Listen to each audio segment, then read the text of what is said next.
ہم اپنے بچوں کو اعلیٰ تعلیم دینے کے لیے اچھے سے اچھے اسکول کالجز میں ڈالتے ہیں اور کسی بھی قسم کی کوئی کسر نہیں چھوڑتے۔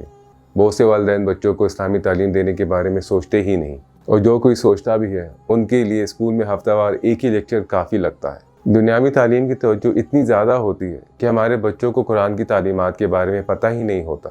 بہت کم والدین ہیں جو بچوں کو بچپن سے ہی قرآن کا درس دیتے ہیں یا قرآن تجوید کے ساتھ پڑھاتے ہیں۔ آج کل انہی بچوں کو زیادہ تعلیم یافتہ سمجھا جاتا ہے جو جدید تعلیم حاصل کرتے ہیں، جیسے کہ انجینئرز، ڈاکٹرز، پائلٹس وغیرہ۔ لیکن ہم یہ بھول چکے ہیں کہ قرآن تو دونوں جہاں کا علم ہے جو ہمیں اس دنیا کے ساتھ ساتھ آخرت میں بھی فائدہ دے گا۔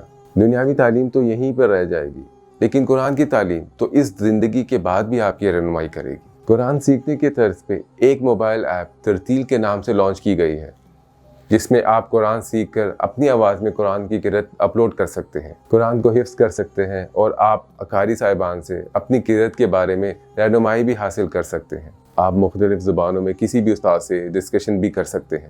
اس ایپ کو ڈاؤن لوڈ کرنے کے لیے ڈسکرپشن میں لنک موجود ہے۔ اس ایپ کے ذریعے آپ اپنے گھر والوں کو قرآن کی تعلیم دے سکتے ہیں۔ ایک حدیث مبارکہ کا مفہوم ہے کہ تم میں سے بہترین شخص وہ ہے جو قرآن سیکھے اور سکھائے۔ ہمیں چاہیے کہ ہم دنیاوی تعلیم کے ساتھ ساتھ دینی تعلیم بھی حاصل کریں اور دونوں جہانوں میں سرخرو ہوں۔